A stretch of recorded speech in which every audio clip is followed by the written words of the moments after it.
ഈശോ മിശിഹായ്ക്ക് സ്തുതിയായിരിക്കട്ടെ. ഞാൻ മാണിപ്പറമ്പിലച്ചൻ. പാമ്പ്ലാനി കേസ് എന്തുകൊണ്ട് വിശ്വാസ തിരുസംഘത്തിന് കൊടുക്കണം? മണവാളന്റെ കേസ് എന്തുകൊണ്ട് വിശ്വാസ തിരുസംഘത്തിന് അയക്കണം? വൈദികർ ഉൾപ്പെടെ പലരും ഇങ്ങനൊരു ചോദ്യം ഉന്നയിച്ചതിന്റെ പേരിലാണ്, അല്ലെങ്കിൽ അതുകൊണ്ടാണ് ഞാനൊരു വീഡിയോ ചെയ്യുന്നത്. നാം പൗരസ്ത്യ തിരുസംഘത്തിന് കീഴിലല്ലേ? പിന്നെ എന്തിനാണ് വിശ്വാസ തിരുസംഘത്തിന് ഈ എറണാകുളം അങ്കമാലി അതിരൂപതയിലെ ചില കേസുകൾ റഫർ ചെയ്യണമെന്ന് പാമ്പാറച്ചന്റെ സ്പെഷ്യൽ ട്രിബ്യൂണല് സഭാ കോടതി ഉത്തരവില് 2 ഉത്തരവിലും പറഞ്ഞിട്ടുണ്ട്. അപ്പൊ പൗരസ്ത്യ തിരുസംഘത്തിന് റിപ്പോർട്ട് ചെയ്യാതെ dicastery for the doctrine of faith, വിശ്വാസ കാര്യങ്ങൾക്ക് വേണ്ടിയുള്ള തിരുസംഘത്തിന് കൊടുക്കണം എന്ന് ആ കോടതിയുടെ ഉത്തരവിൽ, ആദ്യത്തെ ഉത്തരവിലും രണ്ടാമത്തെ ഉത്തരവിലും പറഞ്ഞിട്ടുണ്ട്. അപ്പൊ ഇതെന്തുകൊണ്ടാണ് ഇങ്ങനെ ഈ വിശ്വാസ തിരുസംഘത്തിന് കേസ് റെഫർ ചെയ്യണം എന്ന് പറഞ്ഞത്? സഭയുടെ വിശ്വാസവുമായി ബന്ധപ്പെട്ട കാര്യങ്ങൾ കൈകാര്യം ചെയ്യാനായിട്ട് എക്സ്ക്ലൂസീവ് അധികാരമുള്ള റോമിലെ കാര്യാലയമാണ് DDF എന്ന് പറയുന്ന dicastery for the doctrine of faith, വിശ്വാസ കാര്യങ്ങൾക്ക് വേണ്ടിയുള്ള കാര്യാലയം എന്നാണ് ഇതിന് പറയുന്നത്. വിശ്വാസവുമായി ബന്ധപ്പെട്ടത്. ഇവിടെ എന്താണ് വിശ്വാസവുമായി ബന്ധപ്പെട്ടത്? ഒരു അൽമായൻ ഉടുപ്പിട്ട് കുമ്പസാരം കേട്ടാൽ ആ കുമ്പസാരം വാലിഡ് ആകുമോ? വാലിഡ് ആകില്ല. കാരണം പാപമോചനത്തിന് വേണ്ടിയുള്ള ആ ഫാക്കൽറ്റി അയാൾക്കില്ല. ഒരു അൽമായൻ ഉടുപ്പിട്ട് കല്യാണം കെട്ടിച്ചാൽ ആ കല്യാണം ആശീർവദിക്കപ്പെടുമോ? ഇല്ല. കാരണം ഈ കല്യാണം ആശീർവദിക്കാനുള്ള ഫാക്കൽറ്റി ആ അൽമായനില്ല. ഒരു അൽമായൻ ഉടുപ്പിട്ട് കുർബാന ചൊല്ലിയാൽ കുർബാനയാകുമോ? കുർബാനയാകില്ല. കാരണം അതിനുള്ള ഫാക്കൽറ്റി ഇല്ല. ഏതാണ്ട് ഇതുപോലെയാണ് ബസിലിക്ക പള്ളിയിൽ മണവാളൻ അച്ഛൻ ചെയ്തുകൊണ്ടിരുന്നത്. 2024 ഡിസംബർ 21 അദ്ദേഹത്തിന്റെ ഈ ഫാക്കൽറ്റികളെല്ലാം, പൗരോഹിത്യ ഫാക്കൽറ്റികളെല്ലാം എടുത്തു കളഞ്ഞിരുന്നു. അപ്പൊ നിങ്ങൾ ചോദിക്കും, പൗരോഹിത്യം ഒരിക്കൽ കിട്ടിക്കഴിഞ്ഞാൽ പിന്നെ എടുത്തു കളയാൻ പറ്റില്ല എന്ന് പറയുന്നുണ്ടല്ലോ, അപ്പോ അവർ കുർബാന ചൊല്ലി വാലിഡ് ആകുമെന്ന് പറയുന്നുണ്ടല്ലോ. അങ്ങനെയൊക്കെ പറഞ്ഞാലും നടക്കില്ല. കാരണം ഈ ഞാൻ പല പ്രാവശ്യം പറഞ്ഞിട്ടുള്ളതാണ്, സ്വർഗരാജ്യത്തിന്റെ താക്കോലുകള് കർത്താവീശോമിശിയുടെ കയ്യിലല്ല. കർത്താവീശോമിശി അത് പത്രോസിന് കൊടുത്തു, പത്രോസിന് പിൻഗാമികൾക്ക് കൊടുത്തു. അപ്പൊ സ്വർഗരാജ്യത്തിന്റെ താക്കോലുകൾ കൈവശം ഇപ്പോൾ ഉള്ളത് സഭയുടെ കയ്യിലാണ്. സഭ ഒരാൾക്ക് ഫാക്കൽറ്റി തുറന്നു കൊടുക്കാം, ഒരാൾക്ക് ഫാക്കൽറ്റി അടയ്ക്കാം. ഈ അടുത്ത കാലത്ത് ഈ പാമ്പാറച്ചൻ തന്നെ സ്പെഷ്യൽ ട്രിബ്യൂണല് അതിന്റെ വിധിയിൽ ഒരു കാര്യം പറയുന്നുണ്ട്. 89 വയസ്സുള്ള ഒരു കർദിനാളിനെ ഉടുപ്പൂരി വിട്ടു, ഡിഫ്രോക്കഡ്. ഒരു അൽമായനെ പോലെ അദ്ദേഹം മരിക്കേണ്ടി വന്നു. 89 വയസ്സുള്ള കർദിനാള് വിശ്വാസത്തിനെതിരെ തെറ്റ് ചെയ്തു എന്നുള്ളതായിരുന്നു അതിന്റെ കാര്യം. വിശ്വാസത്തിനെതിരെ തെറ്റ് ചെയ്താൽ അത് വളരെ ഗൗരവമായ തെറ്റാണ്, വളരെ ഗൗരവമായ തെറ്റാണ്. നമ്മൾ പാഷാണ്ഡത, വേദവിപരീതം എന്നൊക്കെ പറയുന്ന അതാണ്. ഈ സ്വർഗരാജ്യത്തിന്റെ താക്കോലുകൾ ഉപയോഗിച്ചിട്ട് മണവാളിന്റെ ഫാക്കൽറ്റി മാർപ്പാപ്പ നേരിട്ട് എറണാകുളം അങ്കമാലി അതിരൂപതയിൽ ഭരണം നടത്തിയിരുന്ന കാലയളവില്, അതായത് അപ്പസ്തോലിക അഡ്മിനിസ്ട്രേറ്ററിലൂടെ മാർപ്പാപ്പ ഭരണം കൈയാളിയിരുന്ന സമയത്ത് മണവാളന്റെ ഈ ഫാക്കൽറ്റികളെല്ലാം എടുത്തു കളഞ്ഞു. അപ്പൊ അദ്ദേഹത്തിന് പിന്നെ ഒരു അൽമായന്റെ സ്റ്റാറ്റസേ ഉള്ളൂ. എന്നിട്ട് അയാള് കുർബാന അർപ്പിച്ചുകൊണ്ടിരുന്നു, കുമ്പസാരം കേട്ടുകൊണ്ടിരുന്നു, കല്യാണം ആശീർവദിച്ചുകൊണ്ടിരുന്നു, ആദ്യ കുർബാന സ്വീകരണം നടത്തിക്കൊണ്ടിരുന്നു. ഇത് ഇവർക്ക് ഫാക്കൽറ്റി ഇല്ല എന്ന് അനൗൺസ് ചെയ്തിട്ടും കുറച്ച് ആളുകള് സഭാവിരുദ്ധര്, പാപ്പവിരുദ്ധര് മണവാളനെ ചുറ്റിപ്പറ്റി നിന്നു. കുറച്ച് മണവാട്ടിമാരുടെ സംരക്ഷണത്തിൽ അദ്ദേഹം ജീവിച്ചു. അപ്പൊ മണവാളൻ വിശ്വാസത്തിനെതിരെയാണ് തെറ്റ് ചെയ്തിരിക്കുന്നത്. സഭയുടെ വിശ്വാസത്തിനെതിരെ സ്വർഗരാജ്യത്തിന്റെ താക്കോലുകൾ കൈവശമുള്ള സഭ അദ്ദേഹത്തിന്റെ ഫാക്കൽറ്റി അടച്ചു കളഞ്ഞു. എന്നിട്ടും അദ്ദേഹം അത് വകവയ്ക്കാതെ ചെയ്തുകൊണ്ടിരുന്നു. അങ്ങനെ ചെയ്യുന്നത് തെറ്റാണ് എന്ന് ചൂണ്ടിക്കാണിച്ചുകൊണ്ടുള്ള ഒരു ഉത്തരവ് സഭാ കോടതി പുറപ്പെടുവിച്ചു. അദ്ദേഹത്തിന്റെ ആ കേസ്, മണവാളന്റെ കേസ് DDF എന്ന് പറയുന്ന dicastery for the doctrine of ഫെയ്ത്തിനെ അറിയിക്കണമെന്ന് പാമ്പ്ലാനി പിതാവിനെ അഡ്രസ് ചെയ്തുള്ള ഉത്തരവില്, ഒന്നാമത്തെ ഉത്തരവ് പാമ്പ്ലാനി പിതാവിനെ അഡ്രസ് ചെയ്തിട്ടാണ്. യുവർ ഗ്രേസ് എന്ന് പറഞ്ഞ തുടങ്ങിയിരിക്കുന്നത്. പാമ്പ്ളാനി പിതാവിനാണ് ഉത്തരവിട്ടിരുന്ന കോടതി ഇന്ന കാര്യങ്ങൾ ചെയ്യണമെന്ന് പറഞ്ഞ്, ഇന്ന കാര്യങ്ങൾ ചെയ്യരുത്, ഇന്ന കാര്യങ്ങൾ ചെയ്യണമെന്ന് പറഞ്ഞു. ഈ മണവാളൻ എന്ന കുറ്റവാളി വിശ്വാസത്തിനെതിരെ തെറ്റ് ചെയ്ത് റോമില് വിശ്വാസ കാര്യങ്ങൾക്ക് വേണ്ടിയുള്ള കാര്യാലയത്തിന് മാത്രം കൈകാര്യം ചെയ്യുന്ന അത്രയും ഗൗരവമായി കുറ്റകൃത്യം ചെയ്ത മണവാളനെ അക്കാര്യം അവിടെ അറിയിച്ച്, റോമിൽ അറിയിച്ച് അദ്ദേഹത്തിന് വേണ്ട ശിക്ഷ കൊടുത്ത് ശിക്ഷ സഭയില് പശ്ചാത്തപിക്കാനുള്ള സാഹചര്യമാണ് ഒരുക്കാനാണ്.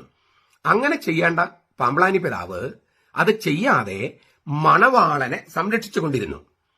കുറ്റവാളിയെ സംരക്ഷിച്ചാൽ കൂട്ടുപ്രതിയാകും. അത് ഇത്രയും വലിയൊരു തെറ്റ്. വിശ്വാസം സംരക്ഷിക്കാൻ ബാധ്യതയുള്ള മെത്രാപ്പോലീത്ത, വിശ്വാസം സംരക്ഷിക്കാനായിട്ട് ബാധ്യതയുള്ള മെത്രാപ്പോലീത്ത വിശ്വാസത്തിനെതിരെ തെറ്റ് ചെയ്യുന്ന മണവാളനെ സംരക്ഷിച്ചുകൊണ്ടിരുന്നു. അങ്ങനെ കൂട്ടുപ്രതിയായി. തീർന്നില്ല, കോടതി അലക്ഷ്യം. പിന്നെ മണവാളനെതിരെ മറ്റു ഗൗരവമായ തെറ്റുകൾ വേറെയുണ്ട്. പണം കട്ടെടുക്കുന്നു, അങ്ങനെ ഒരുപാട് തെറ്റുകൾ പറഞ്ഞിട്ടുണ്ട് സഭാ കോടതി. ഇത് സഭാ കോടതി പറഞ്ഞിരിക്കുന്നതാണ്, തെളിവുകൾ സഹിതമാണ് കോടതി വിധി പ്രസ്താവിച്ചിരിക്കുന്നത്. അപ്പൊ ഇത് കേട്ടുകേൾവിയല്ല, ഇത് സഭാ കോടതി ഉത്തരവിലൂടെ പുറപ്പെടുവിച്ച സംഗതിയാണ്. എന്നിട്ട് മണവാളനുമായി കൂട്ടുപാടില്ലെന്നും അങ്ങനെ കുറെ കാര്യങ്ങൾ അതൊക്കെ നമ്മൾ പല പ്രാവശ്യം പറഞ്ഞിട്ടുള്ളതാണ്, ഞാൻ ആവർത്തിക്കുന്നില്ല. അത് വകവെക്കാതെ പാമ്പ്ളാനി പിതാവ് മണവാളനെ അനധികൃതമായി സംരക്ഷിച്ച് കൂട്ടുപ്രതിയായി. അപ്പോൾ ഈ വിശ്വാസത്തിനെതിരെയുള്ള തെറ്റ് പാമ്പ്ളാനി പിതാവിനെതിരെയും വരും. വിശ്വാസം സംരക്ഷിക്കാൻ കടപ്പാടുള്ള എറണാകുളത്തെ ചാർജുള്ള വികാരി മെത്രാപ്പോലീത്ത തട്ടിൽ പിതാവിനും വരും. തട്ടിൽ പിതാവിനും ഒന്നാമത്തെ ഉത്തരവാദിത്തം. ഈ പാമ്പ്ളാനി പിതാവ് മണവാളനെ സംരക്ഷിച്ചതോടുകൂടി ഈ വിശ്വാസത്തിനെതിരെയുള്ള തെറ്റിൽ പെട്ടു. അതുകൊണ്ടാണ് ഈ വിശ്വാസ കാര്യങ്ങൾക്ക് വേണ്ടിയുള്ള കാര്യാലയത്തിൽ അറിയിക്കണമെന്ന് പറഞ്ഞിരിക്കുന്നത്. ഇനി പാമ്പ്ളാനി പിതാവിനോടൊക്കെ പറഞ്ഞിട്ട് നടക്കാണ്ട് വന്നപ്പോൾ പ്രൊമോട്ടർ ഓഫ് ജസ്റ്റിസിനോട് രണ്ടാമത്തെ ഉത്തരവാദമാണ്. പ്രൊമോട്ടർ ഓഫ് ജസ്റ്റിസിനോട് നിങ്ങളത് ചെയ്യുന്നില്ലെങ്കിൽ ഞങ്ങളത് ചെയ്യുമെന്നാണ് കോടതി പറഞ്ഞത്. നിങ്ങളത് ചെയ്യുന്നില്ലെങ്കിൽ ഞങ്ങളത് ചെയ്യാൻ നിർബന്ധിതരാകും, ഞങ്ങൾക്കത് ചുമതലയുണ്ടെന്നാണ് കോടതി പറഞ്ഞത്. പാമ്പാറച്ചന്റെ കോടതി. ഒരു കോടതി എതിർന്യായം പറയുമ്പോൾ അല്ലെങ്കിൽ ഒരു വിധി നമുക്കെതിരായി പുറപ്പെടുവിക്കുമ്പോൾ ആ ജഡ്ജിയെ വ്യക്തിപരമായിട്ട് ആക്ഷേപിച്ചിട്ടൊന്നും കാര്യമില്ല. ഇതിന് വേറൊരു സംഗതി കൂടി പാമ്പാറച്ചൻ പറഞ്ഞിട്ടുണ്ട്. അപ്പോസ്തലൻ സിഞ്ഞത്തൂറയ്ക്ക് ഞാൻ റെഫർ ചെയ്യുമെന്നൊക്കെ, അതേക്കുറിച്ച് നമുക്ക് നാളെ കാണാം. ചുരുക്കത്തില് ഈ പ്രൊമോട്ടർ ഓഫ് ജസ്റ്റിസിലൂടെയാണ് പാമ്പ്ളാനി പിതാവ് കോടതിയെ സമീപിച്ചത്. ഈ പ്രൊമോട്ടർ ജസ്റ്റിസിലൂടെ തന്നെയാണ് പാമ്പാറ അച്ഛന്റെ കോടതി പാമ്പ്ളാനി പിതാവിനോട് കാര്യം പറഞ്ഞത്. ആ രണ്ടാമത്തെ ഉത്തരവിലും പറഞ്ഞിട്ടുണ്ട്, മണവാളൻ കുമ്പസാരം കേൾക്കാൻ അനുവാദമില്ലാത്ത സമയത്ത് കുമ്പസാരിപ്പിച്ചു. അത് നിങ്ങൾ വിശ്വാസത്തിലേക്ക് നിങ്ങൾ അറിയിക്കുന്നോ ഇല്ലയോ, അതോ ഞങ്ങൾ അന്വേഷിച്ച് കൊടുക്കണോ കൊടുക്കണ്ടയോ? നിങ്ങൾ കൊടുക്കുന്നില്ല, ഞങ്ങൾ കൊടുക്കും. ഇതാണ് പറഞ്ഞത്. അപ്പൊ കാര്യം മനസ്സിലായോ? ഇത് പൗരസ്ത്യ സൂയിയൂരി സഭയുടെ പ്രശ്നമോ പൗരസ്ത്യ സഭകളുടെ പ്രശ്നമോ ഒന്നുമല്ല. അങ്ങനെയാണെങ്കിൽ പൗരസ്ത്യ തിരുസംഘത്തിനെ ആണ് നമ്മൾ ഏൽപ്പിക്കേണ്ടത് അല്ലെങ്കിൽ അറിയിക്കേണ്ടത്. ഇത് വിശ്വാസത്തിന് എതിരെയുള്ള തെറ്റാണ്, വളരെ ഗൗരവമായ തെറ്റ്.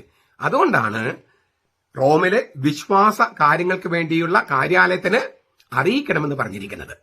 ഇനി പാമ്പ്ളാനി പിതാവ് അറിയിക്കാൻ ചുമതലയുണ്ടായിരുന്നു, പാമ്പ്ളാനി പിതാവ് ചെയ്തില്ല. പ്രൊമോട്ടർ ജസ്റ്റിസോട് പറഞ്ഞിട്ടുണ്ട്, ചെയ്യുമോ എന്ന് നമുക്ക് അറിഞ്ഞുകൂടാ. ഏതായാലും അങ്ങനെ ചെയ്തില്ലെങ്കിൽ ഈ കോടതി അറിയിക്കുമെന്ന് പറഞ്ഞിട്ടുണ്ട്. സംഗതി അനൌദ്യോഗികമായിട്ട് റോമിൽ എത്തിയിട്ടുണ്ടാകും കാര്യങ്ങൾ. ഇനി ഇതെത്തിയാല് എങ്ങനെയാണ് റോം അത് കൈകാര്യം ചെയ്യുക? അത് റോമിന് വിട്ടുകൊടുക്കുക. ഇപ്പൊ ഇവിടെ സിനഡ് നടക്കുകയാണ്, മെത്രാന്മാരുടെ സിനഡ് നടക്കുകയാണ്. ഈ കാര്യങ്ങളൊക്കെ ഞാൻ വീഡിയോയിലൂടെ പറഞ്ഞിട്ടുണ്ട്. കോടതിയുടെ ഓർഡറൊക്കെ അവരുടെ കയ്യിൽ കിട്ടിയിട്ടുണ്ട്. അവരതിന്റെ ഗൗരവത്തിൽ ചർച്ച ചെയ്യുമെന്നും കൃത്യമായ നടപടിക്രമങ്ങൾ, അതായത് തിരുത്തൽ നടപടികൾ ഉണ്ടാകുമെന്നും നമുക്ക് പ്രതീക്ഷിക്കാം. ഇല്ലെങ്കിൽ അവരും മെത്രാന്മാരും കുറ്റക്കാരായി മാറും. അപ്പൊ നിങ്ങൾ പറയും വത്തിക്കാൻ ഇടപെടുന്നില്ലല്ലോ, വളരെ സ്പീഡിലോ വളരെ സ്ലോവിലാണോ? അതൊക്കെ ശരിയായിരിക്കാം. എങ്കിലും വത്തിക്കാൻ ഇത് വളരെ ഗൗരവത്തിൽ എടുക്കുമെന്നും ഇടപെടൽ ഉണ്ടാകുമെന്നും എനിക്ക് ഉറപ്പ് പറയാം. എപ്പോഴാണ് ഇടപെടുക എന്ന് എനിക്ക് പറയാൻ കഴിയില്ല, അത് ഞാനല്ല നിശ്ചയിക്കുന്നത്. പക്ഷേ ഇത് വിശ്വാസവുമായി ബന്ധപ്പെട്ട കാര്യമായതുകൊണ്ട്, സഭയിൽ ഏറ്റവും വലിയ ഗൗരവമായ പാപമായതുകൊണ്ട് തീർച്ചയായിട്ടും വത്തിക്കാൻ ഇടപെടൽ ഉണ്ടാകും.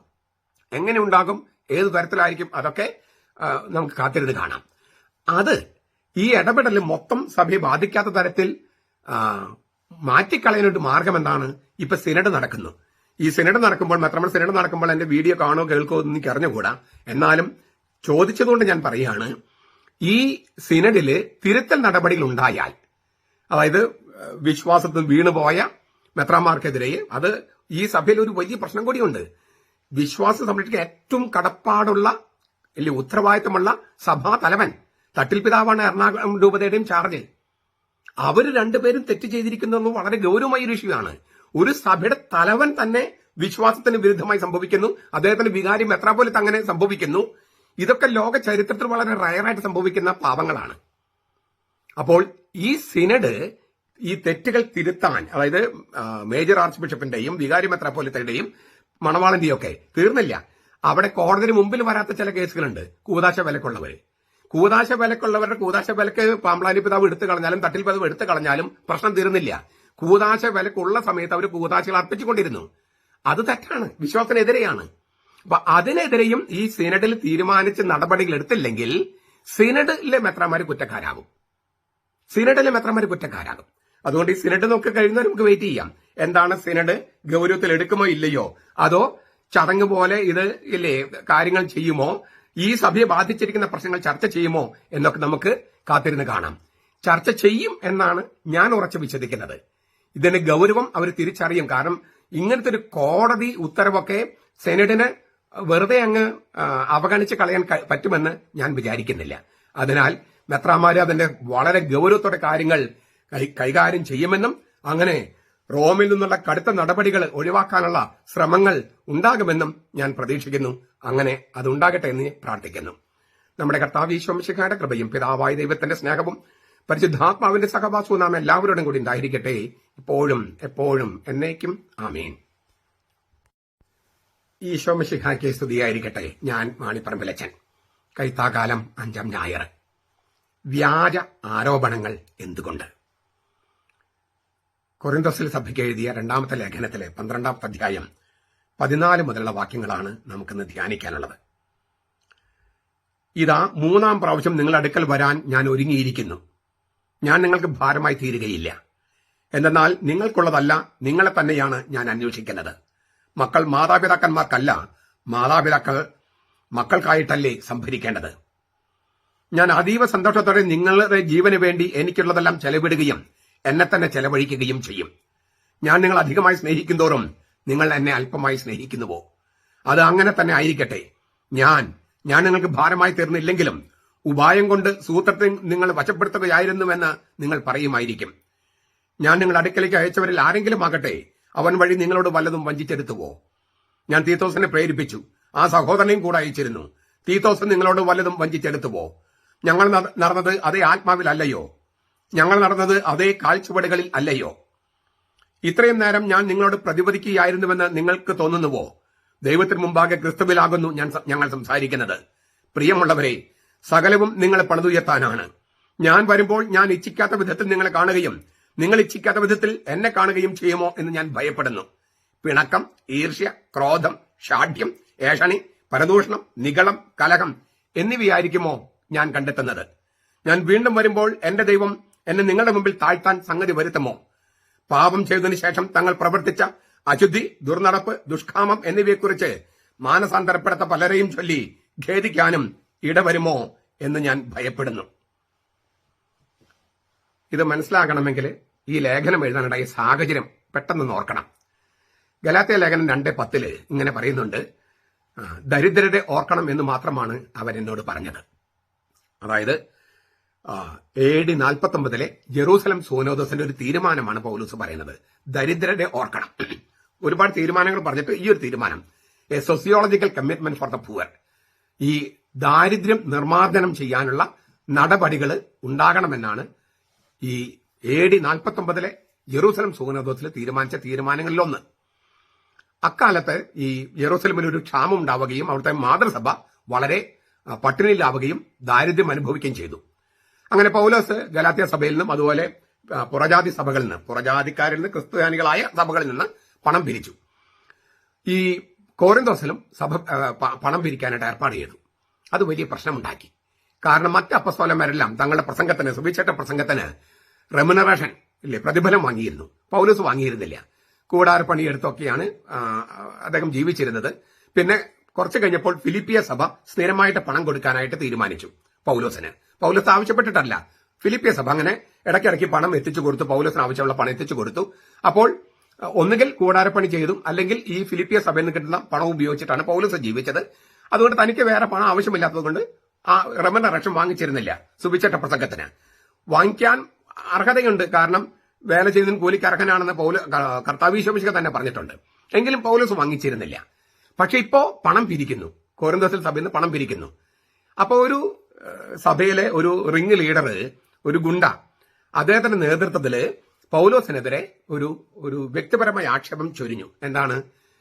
പൗലോസ് അപ്പസ്തോലനല്ലാത്തത് കൊണ്ടാണ് പ്രതിഫലം വാങ്ങാത്തത്. അപ്പസ്തോലനല്ല, അതുകൊണ്ട് റെമുനറേഷൻ പ്രതിഫലം വാങ്ങാൻ പറ്റില്ല. പിന്നെ ഇപ്പൊ എന്തിനാ പണം പിരിക്കുന്നത്? സ്വന്തം കീശ വീർപ്പിക്കാൻ. ഇങ്ങനെയുള്ള ഈ ദുരാരോപണങ്ങൾ പെട്ടെന്ന് കാട്ടുതീ പോലെ പരക്കും. അങ്ങനെ വലിയൊരു പ്രശ്നമുണ്ടായി. ആ പ്രശ്നം പരിഹരിക്കാൻ വേണ്ടി പൗലോസ് ഒരു കത്ത് എഴുതി തിമോഥെസിന്റെ കയ്യിൽ കൊടുത്തുവിട്ടു. ആ കത്ത് അദ്ദേഹം കത്തുമായി ചെന്ന് അവതരിപ്പിച്ചെങ്കിലും ആൾക്കാർ വിശ്വസിച്ചില്ല. പൗലോസ് നേരിട്ട് പോയപ്പോ പൗലോസിനെ സിനഗോഗിന്റെ ഒരു അംശം, ഒരു കഷ്ണം, ഞാൻ കഴിഞ്ഞ ദിവസം ഗ്രീസിൽ പോയപ്പോൾ, കൊറിന്ത്യസിൽ പോയപ്പോൾ ആ സിനഗോഗിൽ ഒരു കഷ്ണം ബാക്കിയുണ്ട് ഇപ്പോഴും. അത് അവിടുത്തെ മ്യൂസിയത്തിൽ വെച്ചിട്ടുണ്ട്. അതിന്റെ വീഡിയോ ഞാൻ കാണിച്ചിരുന്നു. എന്റെ ഫേസ്ബുക്ക് പോസ്റ്റിൽ നോക്കിയാൽ കിട്ടും. അത് ഞാൻ എന്റെ ക്യാപ്ഷനൊക്കെ എഴുതിയിട്ടുണ്ട്. ആ സിനഗോഗിന് മുമ്പിൽ വെച്ചിട്ട് പൗലോസിനെ ഇങ്ങനെ അർദ്ധനഗ്നനാക്കി വലിച്ചടച്ച് പൊതിരെ തല്ലി. സഭയുടെ സ്ഥാപകനാന്ന് ഓർക്കണേ, കൊറിന്ത്യസിൽ വെച്ച്. അതിനെക്കുറിച്ച് പറയുന്നത്, പൗലോസ് പറയുന്നത്, it was A painful visit, വളരെ നൊമ്പരപ്പെടുത്തുന്ന ഒരു സന്ദർശനമായിരുന്നു അതെന്നാണ് പൗലോസ് പറയണേ. അങ്ങനെ പൗലോസ് തിരിച്ചു വന്നു. പിന്നെ വീണ്ടും ഒരു കത്തെഴുതി അത് തീത്തോസിന്റെ കയ്യിൽ കൊടുത്തുവിട്ടു. അങ്ങനെയാണ്. അപ്പോ ആദ്യം സഭ സ്ഥാപിക്കാൻ വേണ്ടി പോയി. അവിടെ ഒരു 18 മാസം പാർത്തു ഈ കൊറിന്ത്യസിൽ സഭ സ്ഥാപിക്കുന്ന സമയത്ത്. ശ്ലീഹന്മാരുടെ നടപടി പുസ്തകം 18:1 മുതൽ 18 വരെ അത് കാണാം നമുക്ക്. രണ്ടാമത്തെ സന്ദർശനമാണ് ഞാൻ പറഞ്ഞത്. ഈ പ്രശ്നം പരിഹരിക്കാൻ, അതായത് എന്തിനാണ് പണം പിരിക്കുന്നത് എക്സ്പ്ലെയിൻ ചെയ്യാൻ പോയപ്പോൾ അവിടെ ഈ റിംഗ് ലീഡറിന്റെ നേതൃത്വത്തിൽ പൗലോസിനെ പൊതിരെ തല്ലി. അതാണ് രണ്ടാമത്തെ സന്ദർശനം. അപ്പോ പൗലോസ് ഈ ലേഖനത്തിന്റെ ഈ 14 വാക്യത്തിൽ, ഇന്നത്തെ വായനയുടെ തുടക്കത്തിൽ പറയാണ്, 3-ാം പ്രാവശ്യം ഞാൻ നിങ്ങളുടെ അടുത്ത് വരാൻ ആഗ്രഹിക്കുന്നു. കൊറിന്ത്യസിൽ 18 മാസം താമസിച്ചുകൊണ്ട് സഭ സ്ഥാപിച്ചു. രണ്ടാമത് ഈ പണപ്പിരിവ് എന്തിനാന്ന് പറയാൻ വേണ്ടി ചെന്നപ്പോൾ അവര് പൊതിരെ തല്ലി. ഇപ്പൊ 3-ാം പ്രാവശ്യം പോകാൻ ആഗ്രഹിക്കുന്നു, ഞാൻ ഒരുങ്ങിയിരിക്കുക എന്നാണ് പൗലോസ് പറയണേ. ഈ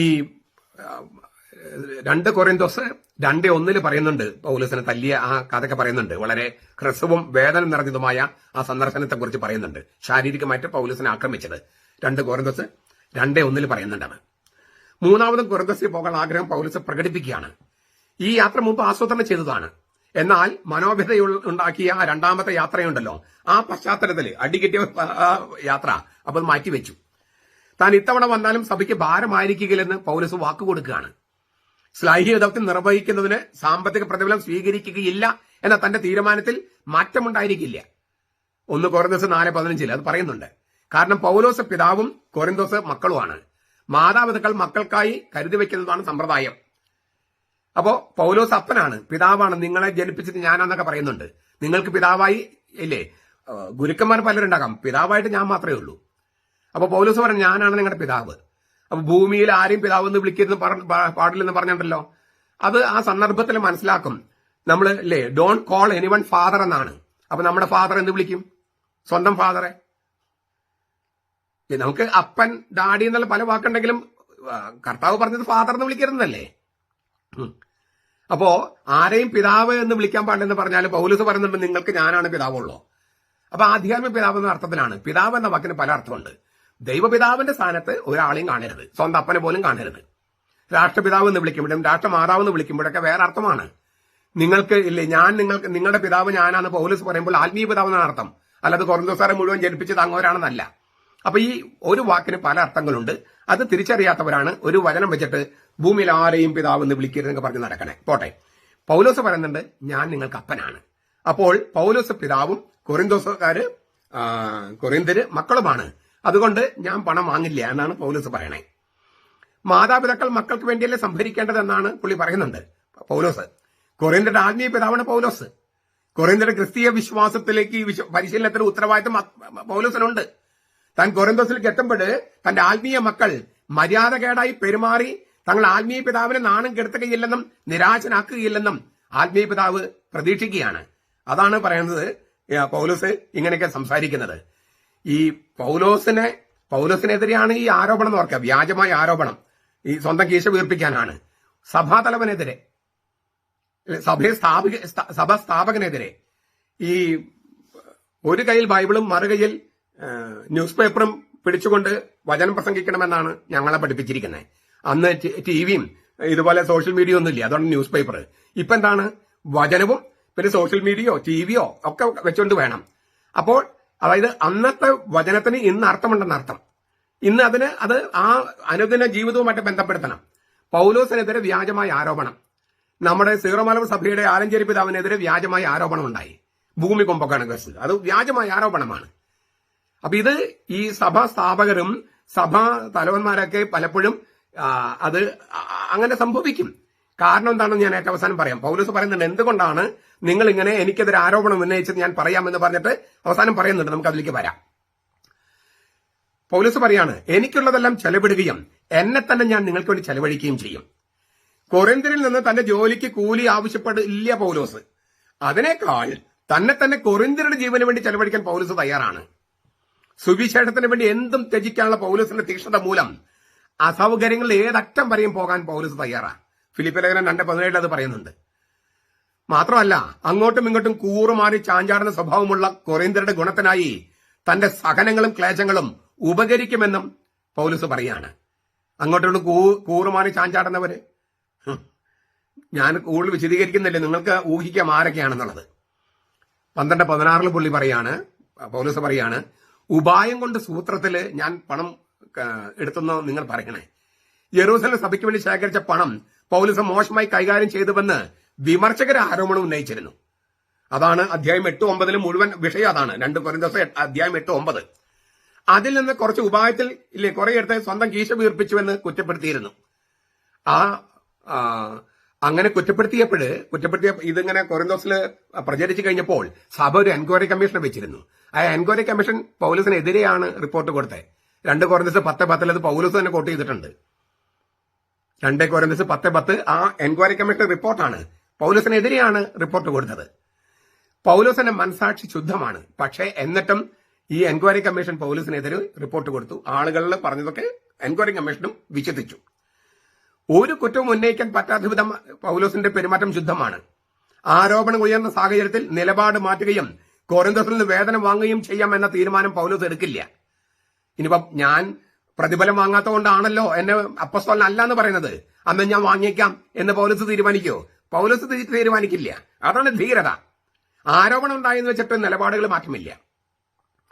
അങ്ങനെ ചെയ്താലേ എതിരാളി ജയിച്ചെന്ന് വരല്ലോ.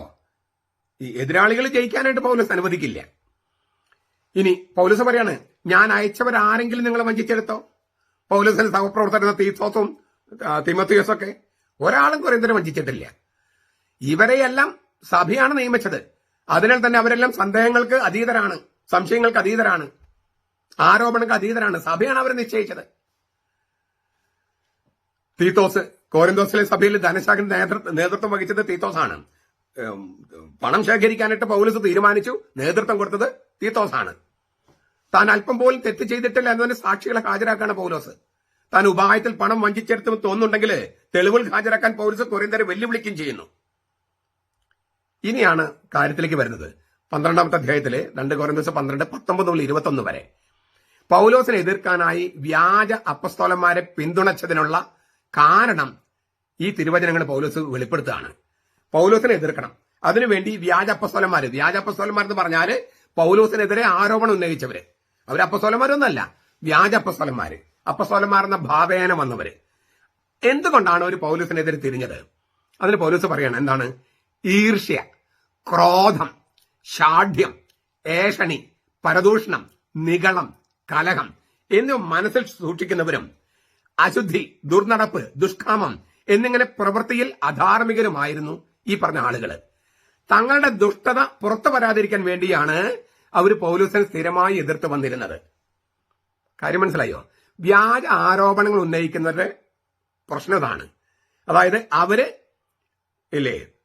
പിണക്കം, ഈർഷ്യ, ക്രോധം, ഷാഢ്യം, ഏഷണി, പരദൂഷണം, നിഗളം, കലഹം, അശുദ്ധി, ദുർനടപ്പ്, ദുഷ്കാമം ഇങ്ങനെയുള്ളവരാണ്. അവരുടെ ആ ദുഷ്ടത പുറത്തു വരാതിരിക്കാൻ അവര് പൗലോസിനെയും പൗലോസിന്റെ ആളുകളെയും ആക്രമിച്ചുകൊണ്ടിരുന്നു. ഇന്നും ഇങ്ങനെയൊക്കെ തന്നെയാണ്. വ്യാജമായ രേഖയുണ്ടാക്കുക, വ്യാജമായ ആരോപണം ഉണ്ടാക്കുക. കാരണം എന്താ? അവരുടെ വ്യക്തിപരമായ ജീവിതത്തിൽ ശുദ്ധിയില്ല.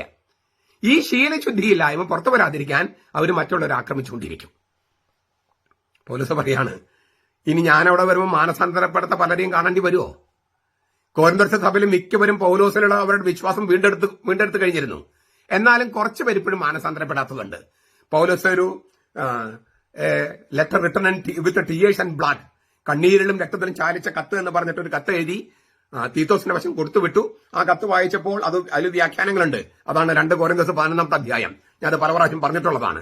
അത് വായിച്ചപ്പോൾ അവർക്ക് ബോധ്യമായി പൗലോസ് തെറ്റ് ചെയ്തിട്ടില്ലെന്ന്. അങ്ങനെ മിക്കവരും മാനസാന്തരപ്പെട്ടു. എന്നാലും കുറച്ചുപേര് മാനസാന്തരപ്പെടാണ്ടിരുന്നു, കുറച്ചുപേര് മാനസാന്തരപ്പെട്ടില്ല. അപ്പൊ പൗലോസ് പറയാണ്, ഞാൻ വരുമ്പോ അവരും മാനസാന്തരപ്പെടുത്ത കാണേണ്ടി വരുമോ? ചെറിയൊരു ന്യൂനപക്ഷം പശ്ചാത്തപിക്കാതെ ഇപ്പോഴും പൗലോസിന്റെ ഈ ശ്ലൈഹിക ദൗത്യത്തിന്റെ വിമർശകരായി തുടരുന്നു. ഈ ന്യൂനപക്ഷമാണ് കപട അപ്പസ്തലന്മാരെ പിന്തുടർച്ചത്, അവരുടെ അധാർമിക പിന്തുടർന്നത്. എന്നിട്ട് പൗലോസ് പറയാണ് അവസാനം, അല്ലേ, ഞാൻ എന്നെ തന്നെ താഴ്ത്തേണ്ടിയും വരും, ഖേദിക്കാനും ഇടവരും. നാണം കെടലും ദുഃഖവും ഒരേ സംഭവത്തിന് 2 വശങ്ങളാണ്. മക്കളുടെ അധാർമികത കാണുമ്പോൾ അപ്പന്റെ തല താഴും ലജ്ജ കൊണ്ട്. ഈ കൊരിന്തോസുകാരുടെ അധാർമികതയും എല്ലാം കാണുമ്പോൾ ആത്മീയ പിതാവായ പൗലോസിന്റെ തല താഴുകയാണ് ലജ്ജ കൊണ്ട്. അത് ആണ് പൗലോസ് പറഞ്ഞ, എന്റെ തല താഴ്ത്താൻ ഇടയാകുമോ? പിന്നെ മക്കളുടെ അധാർമിക ജീവിതം കാണുമ്പോൾ അപ്പന് ദുഃഖം വരും, ആത്മീയ പിതാവായ പൗലോസിന് ദുഃഖം വരും. കൊരിന്ത്യരുടെ ആത്മീയ പിതാവ് എന്ന നിലയിൽ മക്കളെ ശരിയായി വളർത്തുന്നതിൽ താൻ തോറ്റുപോകുമെന്നും അങ്ങനെ ദൈവം തന്നെ നാണം കെടുത്തുമെന്നും പൗലോസ് ഭയപ്പെടുന്നു. ഇതെല്ലാം മെത്രാന്മാരും ഈ സീറോ മലബാർ സഭയിലെ മാത്രമല്ല കത്തോലിക്ക സഭയിലെ എല്ലാ മെത്രാന്മാരും കേട്ടാൽ നല്ലതാണ്. മക്കൾ നേരെ ചെവി അല്ലെങ്കിൽ ഈ പിതാവെന്ന് വിളിക്കപ്പെടുന്ന മെത്രാന്മാരെ ദൈവം കുറ്റപ്പെടുത്തും, നാണം കെടുത്തും. മക്കള് നന്നായിട്ട് വളർത്തേണ്ടത് അപ്പന്മാരുടെ ചുമതലയാണ്. ഇപ്പൊ അപ്പന്മാര് തന്നെ പിഴച്ചു പോയ പോലെയാണ് കാണുന്നത്. അങ്ങനെ സംഭവിക്കാതെ അപ്പന്മാരെ നേരെയാവുക, മക്കളെ നേരെയൊക്കെ നോക്കുക. എന്നാലും ചിലരൊക്കെ പോയി പൗലോസും ചിലപ്പോൾ തോറ്റുപോയിട്ടുണ്ട്. യൂദാസിനെ രക്ഷിക്കാനായിട്ട് കർത്താവിന് പോലും കഴിഞ്ഞിട്ടില്ല. എങ്കിലും ശ്രമിച്ചുകൊണ്ടിരിക്കണം. ശ്രമങ്ങളെ നടത്താണ്ടിരുന്നു കഴിഞ്ഞാൽ അത് സീറോ മലബാർ സഭയിലും മെത്രാന്മാരെ പോലെ ആയാൽ അത് പാടില്ല. അത് തിരുത്താനുള്ള ഒരു അവസരം ഈ സിനഡിൽ ഉണ്ടാകുമെന്ന് നമുക്ക് പ്രത്യാശിക്കാം, പ്രാർത്ഥിക്കാം. നമ്മുടെ കർത്താവ് ഈശോ മിശിഹായുടെ കൃപയും പിതാവായ ദൈവത്തിന്റെ സ്നേഹവും പരിശുദ്ധാത്മാവിന്റെ സഹവാസവും നാം എല്ലാവരുടെയും കൊണ്ട് ഉണ്ടായിരിക്കട്ടെ, ഇപ്പോഴും എപ്പോഴും എന്നേക്കും. ആമേൻ.